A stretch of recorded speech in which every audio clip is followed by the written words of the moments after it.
This is all wrong. I shouldn't be up here. I should be back in school on the other side of the ocean. Yet you all come to us young people for hope. How dare you! Boring. Boring. Boring. Okay, you got it work. Don't tell us what we're gonna feel. We're trying to solve a problem. Don't tell us what we're gonna feel. I'm not telling you. Because you're in no position to dictate that. That's exactly what you're doing. You're in no position to dictate what we're gonna feel.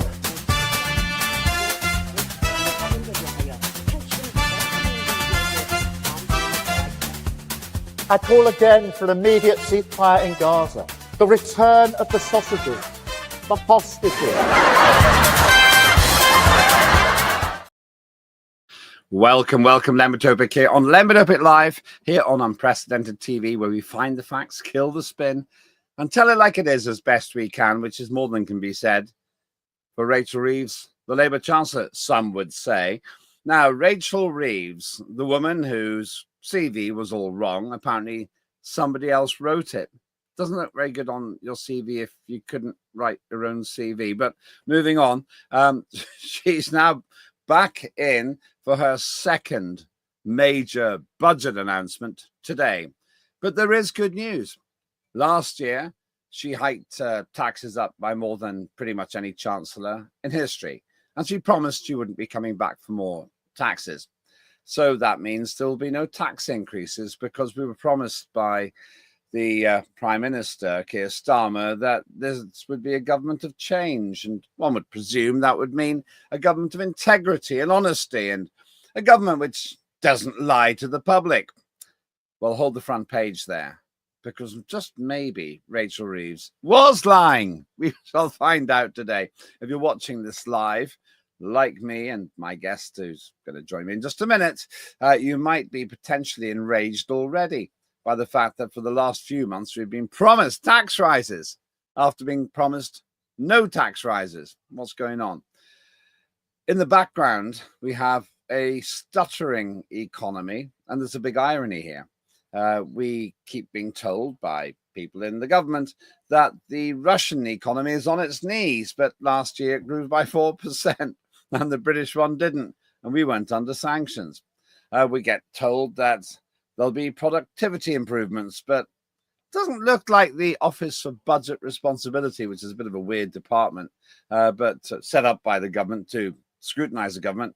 Even the OBR doesn't seem to think that's the case. And fundamentally, we're told that things can only get better. That was even the slogan, the catchphrase, the song for one of Labour's previous general election campaigns. They don't seem to be getting better very fast. And dare I say it, some people suggest they're getting worse. Indeed, to the point where if we didn't have uncontrolled mass immigration, then the actual gross domestic product would be going down. It seems to be going down per head. So in that context, what is it that the great Rachel Reeves, the bumbling Chancellor, can do to make us all feel a whole lot better? Joining me now is somebody who always makes you feel better. It's Nick Buckley, MBE. And I understand congratulations are in order for longevity of a relationship which is 4 times longer lasting than so far the current Chancellor's tenure in office. Yeah, it's my wedding anniversary tomorrow. But today's going to be a hell of a day when she announces what she's going to announce. She's what, going your wife? No, I meant Rachel Reeves. You're not married to Rachel Reeves, are you? I'm terribly sorry. I didn't mean to make it so personal. We could have got on with somebody else. Rachel Reeves. Well, not Nay Buckley, but Rachel Buckley. That would be a hard one, wouldn't it? Well, I can promise if I was married to Rachel Reeves, the economy would be a lot better than it is today. So that thing in the background, that's in number 11, is it? Number 11 Downing Street. Where do you park your car? I've always wanted to know that. And sorry, that's gone on a bit of a tangent. Well, congratulations on your 4th wedding anniversary. Do you think Rachel will make it to 4 years in her weird betrothal to the British people? No, and I don't think the Labour Party will make it to a 4-year anniversary. They are in a doom loop. There's nothing they can do to get out of what's happening. They're being sucked under, and a lot of it is down to their mistakes and their policy. But let's get into the budget. So I've been saying for about 3-4 weeks, and it's all over my YouTube channel. I've been saying for 3-4 weeks, she will not be raising income tax, national insurance, or VAT, even though she started floating those ideas. That was the same trick everybody else does when they're the Chancellor. We're going to leak really bad things I'm going to do. And then when I don't do it, whatever I have introduced seems a lot better than what it was going to be. So she used the same old trick of threatening to raise income tax, which she's not going to do. But she's going to raise lots of other taxes that we don't even know. There's tax on those things. She's coming for a hell of a lot of money off us. I think that you're right. I didn't think you were right. And I'm humble enough, Nick, to say you told me so. I thought she would raise either income tax, VAT, or national insurance. But she probably won't, except for one thing. Increasing income tax means that you pay more tax on your income. If she freezes the threshold at which you pay a certain amount of income tax, that de facto means that you'll be paying more tax. So if she does freeze those thresholds, you were wrong and I was right. She will freeze those thresholds, but that's not perceived by the general public as an income tax rise. So that's a different. That's doing it sneakily, and lots of governments don't increase the threshold for that reason. But she's not increasing the rate of income tax. So therefore, you think you'll find I was correct. Well, oh no, you aren't. Here's why I think you're wrong, Nick. Because it's really the difference between taking one step forward to volunteer or everyone else taking one step back. If without going into the economics of it too much, if there's inflation, then people's incomes should go up, and you'd expect the threshold to go up to reflect that. If the threshold doesn't go up, in simple terms, if you don't increase the tax thresholds, you are actually fleecing people for more income tax. Lembit, you're reaching here. You're reaching. When she was announcing and leaking that she was going to raise income tax, she wasn't saying, I'm going to freeze the thresholds. So therefore, that is she was talking about raising the percentage of income tax. So you're going off on a tangent there. But I understand that you obviously want to be right. And that's the difference between me and you. You want to be right. I know I am right. You patronizing git. Can I get away with git? Yes, I can. I can call you git. No, apparently I'm not meant to say that because you're a member of the British Empire. There's probably treason or something to say that. So, all right. She doesn't seem to be where I can agree with you. I'm enjoying this, by the way. I always enjoy talking with you. Because you're refreshingly rude. But take it out on me so you can have a good time with your wife. But though if she agrees with me, then get her on. They'll have her on next week instead. But so Reeves probably isn't going to actually increase the rate of income tax. But interestingly enough, leaving that aside, if she doesn't raise income tax, VAT, or national insurance, you've got the mother of all problems, because everything she's done is worse than expected. I laugh at the mainstream media, particularly the state-sponsored British Broadcasting Corporation, who every week or month go, inflation's higher than expected. Unemployment's higher than expected. Borrowing is higher than expected. Growth is lower than expected. Well, why are you surprised? Because this Chancellor is as bad as expected.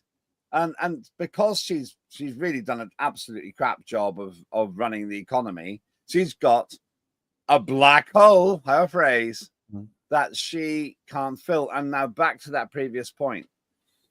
Rachel Reeves said that not increasing tax thresholds. In 2023, 2 years ago, Rachel Reeves said that not increasing tax thresholds is picking the pockets of the workers. That's what she said about the Tories. So Rachel Reeves agrees with me, I've just remembered, not with you. Oh, Lembit, leave this point alone. Leave this point alone. Well, because I've just found a better argument.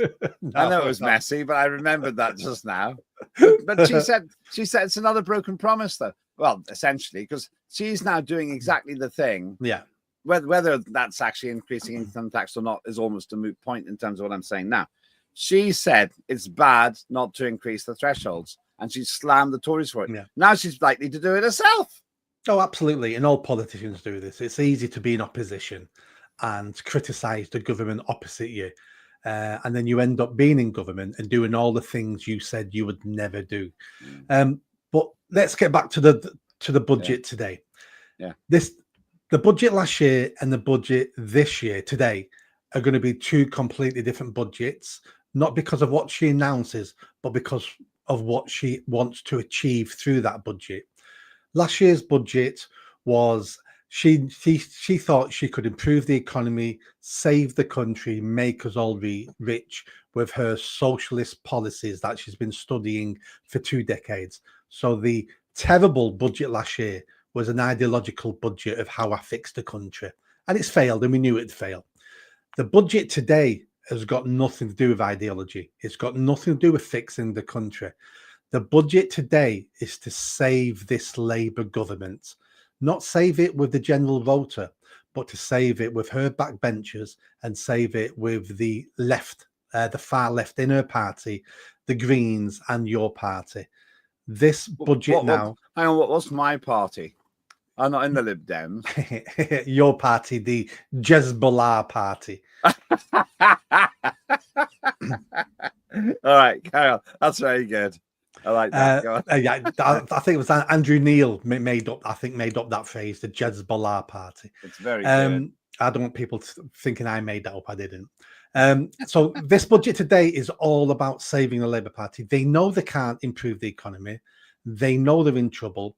They're going to borrow so much more money, knowing it's bad for the country, knowing they can't afford it. But this budget's not about the country. This budget is about them staying in power and trying to work out the best way they can possibly maybe have a small chance of winning the next election. Nothing to do with the economy. It's going to be the worst budget, the most politicized budget in my lifetime. Okay, so looking at the really interesting point you make, where can she get all the, if she doesn't increase the big three in any substantial way? Apparently she can make 8,000 million by freezing the thresholds, but that's not nearly enough to fix the problem that she herself has created. Where can she get the rest? I'll put one in here. I bet you she goes for air passenger duty, which is it's horrible tax paid by people who go on holiday and everything else and flying. Well, I'm pretty damn sure that Rachel Reeves and Keir Starmer, David Lammy don't pay for their tickets, flight tickets. So I think she'll probably put air passenger duty up, making Britain even less attractive as a place to land or take off. Yeah, it'll be that. There's been rumours about putting taxes on green cars. There'll be dozens and dozens of these little taxes that won't add up to much money at all, but it sends a signal that, look, we're punishing the people we don't like. We're also putting tax on things we don't like, such as driving in planes and things like that. But we're not touching these things. But we're going to have to borrow another 10, 20, 30, 40 billion pounds. We'll put that on the national credit card. The interest rates will go up because of that, of the money we've borrowed, because we're becoming more and more of a liability to the people we borrow the money off. And they're just kicking the can down the road. What they're doing is, and many governments have been doing this for a long time, they're playing a huge game of Jenga. They keep pulling a little bit of Jenga wood out, hoping the tower doesn't fall on their watch. They're hoping they can get away with one or two more Jenga sticks coming out, and maybe the next government, it will all come crashing down. And they're gambling with our futures and our economy. when you look at pictures like that, I don't really like making personal comments, but she looks smug, and she actually looks. She just looks like she doesn't know what she's doing. I'm not sure if that's an unfair comment. It is. You can't get that from a picture of someone. Well, there are quite a lot of pictures that make her look like she doesn't know what she's doing. I don't know. There's something about it. Time and time again, you see her at the Labour conference and stuff like that. I mean, you're right. You can take a bad picture, but somehow I just don't. I don't feel she portrays herself as credible when she's talking and everything else. She absolutely doesn't portray herself as confident. But we've got better examples of that. And I'll give you two. Her sat in Parliament crying her eyes out. The second most powerful politician in the UK sat in Parliament on the front bench, weeping and sobbing like a sad little girl. That doesn't breed confidence. See, and go on, sorry. I was going to say, but you see, that sounds quite personal. Maybe for another time. I don't want to stray too much into how we talk about politicians, but I would agree with you. You leave your problems at the door when you go to work, and Parliament's a workplace. But you don't know what was going on. Maybe she just had a bereavement. Maybe her dog's just been run over. So even if that's the case, she shows bad judgment for walking in the chamber in the first place when she wasn't capable of holding it together. So she shows bad judgment either way. And the second point we could point to is last couple of days, her doing TV and news interviews, blaming her poor performance on the miners' strikes, Brexit, and now saying she's only being criticized because she's a woman. It's misogyny. So there's many things we can point to her saying you're pathetic and you're incompetent. Many things. I have to say I was stunned when I saw. I had to double take on it when she said that misogyny is bringing her down. No, it doesn't matter if you're a man or a woman or a bit of both, which seems to be popular with the wokerati. You're just really bad as a chancellor. I think the other great irony is that when she goes on and on and on and on about the Conservatives being terrible and so on, she's just doing a worse job herself. And when they're doing exactly the things they were damning the Tories for, it's hypocrisy I don't like. I was at an event yesterday with some pretty high-rolling people, and I think the feeling fundamentally was what they don't like about the current government, because there are people who they're kind of quite right-on people, and they'd be inclined to vote for Labour, I think, and they just not one of them would do that now, or at least they say they wouldn't, because they just don't feel there's a credibility. So just before we go any further, I got to get this in. Claire Dyer is a very credible person. She does dire consequences. If she was the Chancellor, we'd be in a much better state.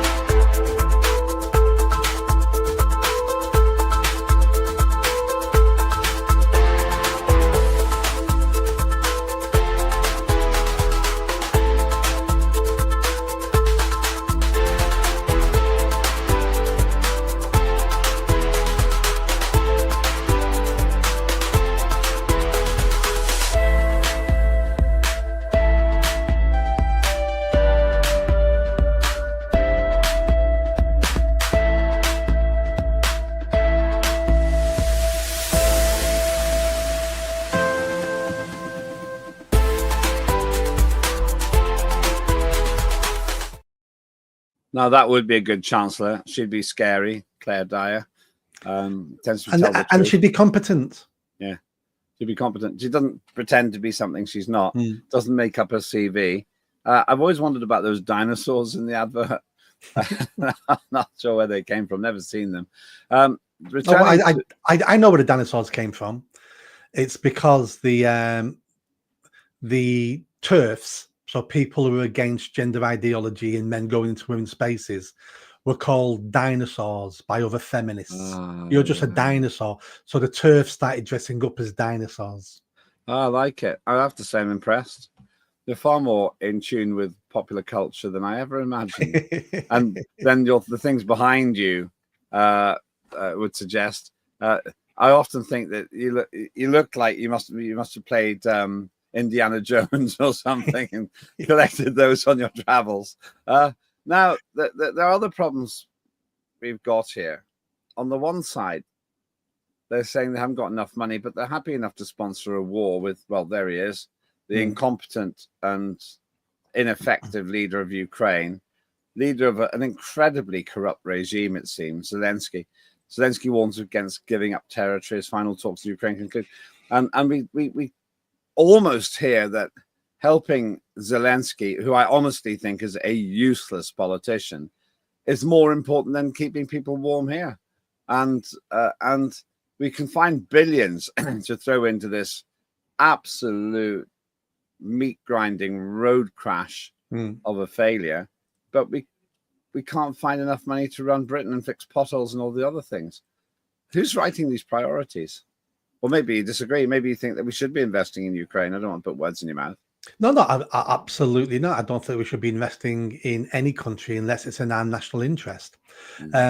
But certain people in our country think Ukraine is in our national interest because we've already left the EU. With Brexit happened, and that was awful, and we never should have done it. Many people think, and if we abandon the EU now and allow Ukraine to fall, and the EU are pushing back against this, it's the way we keep in with the EU. It's the way we keep in with the international communists, because we want an international global communist regime running the world. And it's a way for them to keep one foot in with the EU.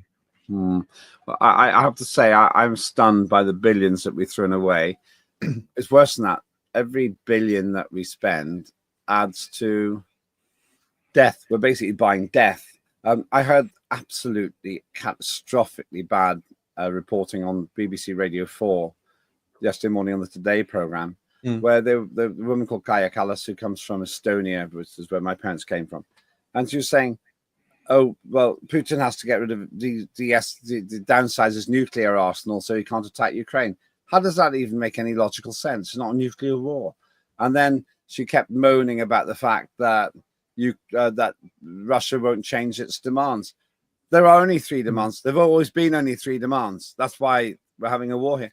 And the BBC seem to be in collusion with this complete misinterpretation of what's going on in Ukraine. So it seems to me, if they can't even understand the basics of a war, they're not really going to be able to understand why it's a bad priority and why we shouldn't be putting billions into it, which basically means the BBC is not competent to understand that part of the reason we've got this black hole, and we really do have one now, probably didn't have before, but we do have one now, it's because of absolutely terrible decision making by ministers. But they get away with it because the mainstream media doesn't even seem to have the depth of understanding that you do. It's because they all believe the same thing. They all believe the same ideology. So two things on those points there. The first point is they want Russia to get rid of their nuclear weapons. Ukraine did that. Look what happened to Ukraine once they got rid of their nuclear weapons. So that's a lesson for the world. That is, get rid of your nuclear weapons. You're wide open for invasion. And the second point about the borders, about nation states. Nation states' borders change all the time throughout the history of mankind.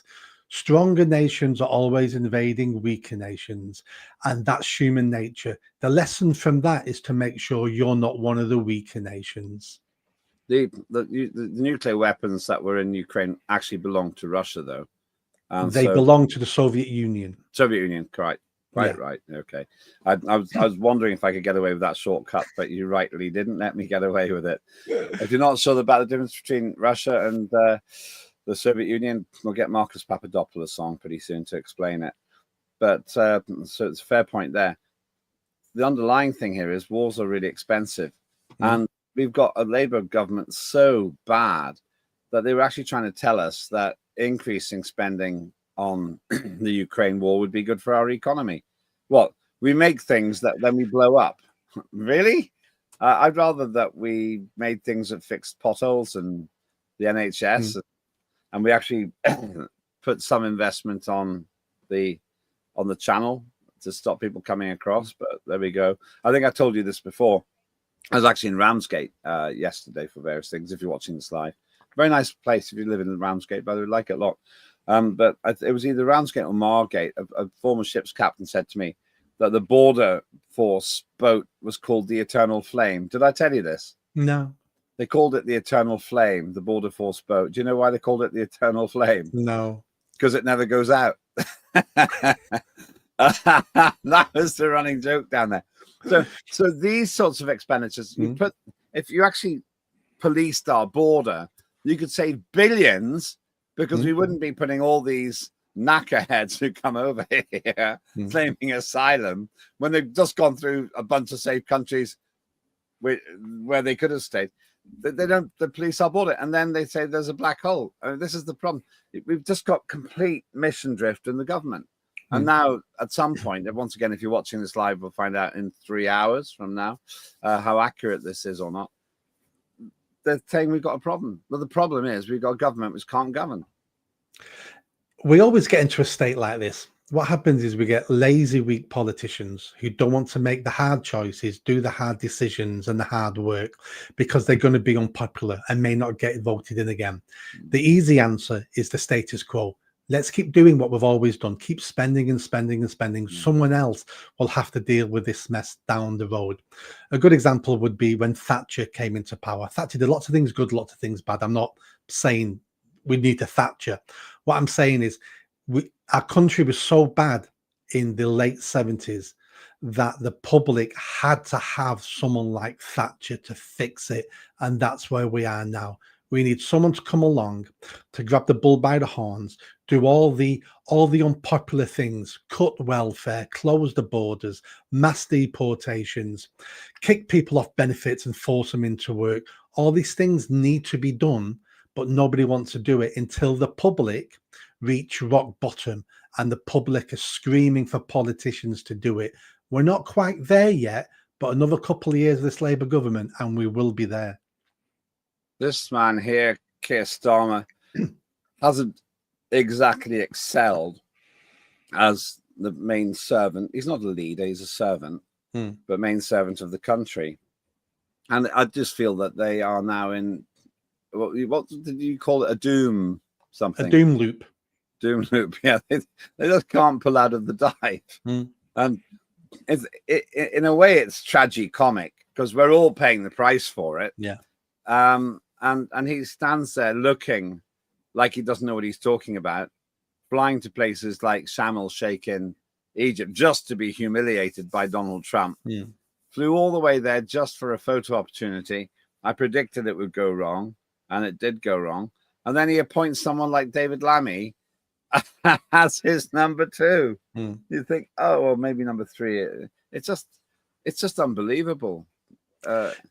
It is. Going back to Starmer, did you see him the other day on social media saying he's going to do 10 years as Prime Minister? That made me chuckle. He's going to do 10 years. And then Does that mean he's going to ban the next election? Yeah, probably. And talk about banning things. And David Lammy came out yesterday and said he's going to get rid of jury trials for most cases, and judges will be the only arbiter of the truth in a court. It's like, what is this government doing to us? He made a bit of a Willy Wonka of himself when he was in the United Nations. He felt it obliged to tell people that he was black. You can kind of tell that's not him there. He doesn't represent Sierra Leone. But when you've got this terribly poor quality of speaker and of deputy prime minister and prime minister and chancellor, you know, all these main roles are. By the way, you see the way the camera went there. I think they actually focused on the wrong person. They thought the guy from Sierra Leone was David Lammy. That's what I think happened in that clip. That's why we use it. It's kind of amusing. but it's just, these people are just so weak. And I studied economics at school, and I was top rated for it. Then I went to university and I gave up after a year because I thought it was a pseudoscience. But at least I tried to study it. These people don't know pretty much anything. Almost out of time, and I know you've got to go somewhere as well. But I got a bit of just one chart, which I want you to guess what it's of. Can we just get that chart up? Yeah, there we are. Can you guess what this illustrates? It's going to be something like Starmer's popularity. Yes, Is well it done. right? Don't make a second guess. You got it right. That's really good. Yeah, that is Thomas' popularity rating. Wow. You can find all different ones. He is apparently, though most commentators would agree, that he is the most unpopular prime minister in history, in the history of polling. It's not going to go the other way after the budget, I don't think. So a couple of predictions then, and we can come back to the archive, clip it, and show if you're right or wrong. I should tell you, the late Alex Salmon had me on his show quite often when he was on RT. And I said that I predicted that Joe Swinson, who was then leader of the Liberal Democrats, would lose her seat. And even he said, no, that's not right. And fair play to Alex Salmon. After the election, he had me on. They should play that clip. And he said, you were right. So you can make a prediction or two predictions. One is what's going to happen in terms of the budget. And if you had to make one or two main predictions about the budget, what would it be? I think when we analyze the budget overall, I think they're going to admit it's not going to raise much money at all. I think it's all for show. I think when you look at the individual policies she announces, it's going to not negatively affect their voters. So it's not going to affect the poor, migrants, Green voters, Islamists. This budget is being used to shore up their voting base, ready for the next general election, which they know will be sooner rather than later. It's got nothing to do with fixing the economy, and they know they're going to have to bother a load of more money, and they don't care. Okay, that's a heady expectation. I say I think they're going to ram the tax up on air passenger duty, making it even more expensive to fly from Britain. So in other words, what people will do is they'll go to Amsterdam or France or maybe Frankfurt on a cheap flight, and then they'll do the expensive flights from there. You don't stop people from flying; you just make them fly from somewhere else. And if you're that does though is that then looks good to their Green voters, who then may not go across to the Green Party. This is all about their voter base. Every one of their policies they announce, you'll be able to analyze and go, that's good for their voter base. Yeah, you can look up though and see the jet trails going over Britain instead of into Britain. And every aeroplane's got 200 people on it who could have spent some money in Britain. But all right, yeah, you could well be right about that. Second thing then, Rachel Reeves. Is there anything that she can do to turn around an economy that she has crashed? And I think in much more miserable style than any of her predecessors. And also Liz Truss. I think Liz Truss actually had some good ideas, but wasn't allowed to implement them. I think our economy could be turned around fairly easily, but we haven't got any politicians who are willing to do what needs to be done. They don't have to do anything.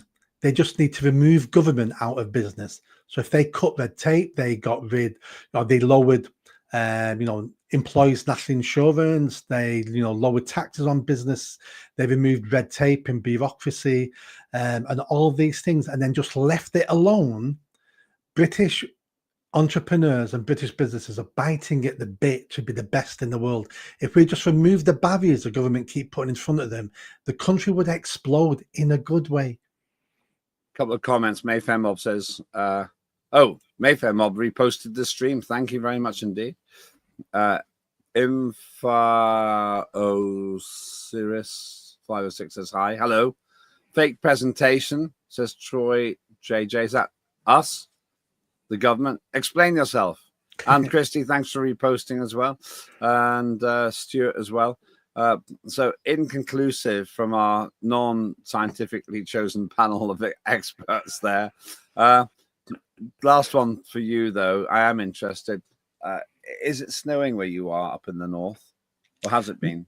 Northwest of England, it's heavy frost everywhere. No snow, but heavy frost. My car's covered in it. Yeah, I was out driving earlier on this morning. Have to do every day. And I quite like it, actually. But it kills the bugs. If you have a couple of weeks of cold, fewer people are ill, it's said, next summer, because it kills bugs and viruses. And the bugs that we see in this government, though, won't be killed off by cold weather. It seems to me, I'll just say this last thing, I don't think we're going to get an early election because turkeys don't vote for Christmas. And if they know they're going to crash and burn, the only prime minister dumb enough to call an election early is Richie Sunak, who proved, if there was any doubt, that you don't call an election early if you can avoid it. Well, good luck. Don't crash. And is your wife political? No. Okay. That's the recipe for a successful marriage. She's probably still better. She's probably still better than Rachel Reeves, I would say. But there we go. Thank you so much. That is Nick Buckley, MBE, who's taking time off on his wedding anniversary to be with us. If you're watching this live, I'll make a prediction that Nick Buckley's right. That most of the increases will be hidden away, and it'll take a few hours for us to find them. But find them we will, and we'll come back to that again as well. That is what we've discussed this morning. We might do a budget special this afternoon, depending on the size of the decisions.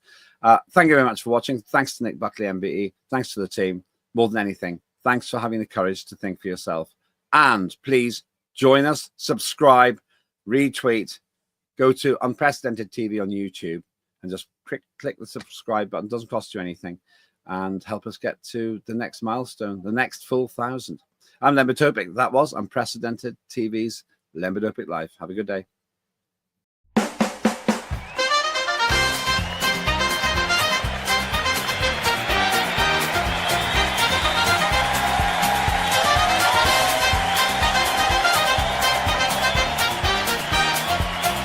Immediate ceasefire in Gaza. The return of the sausages.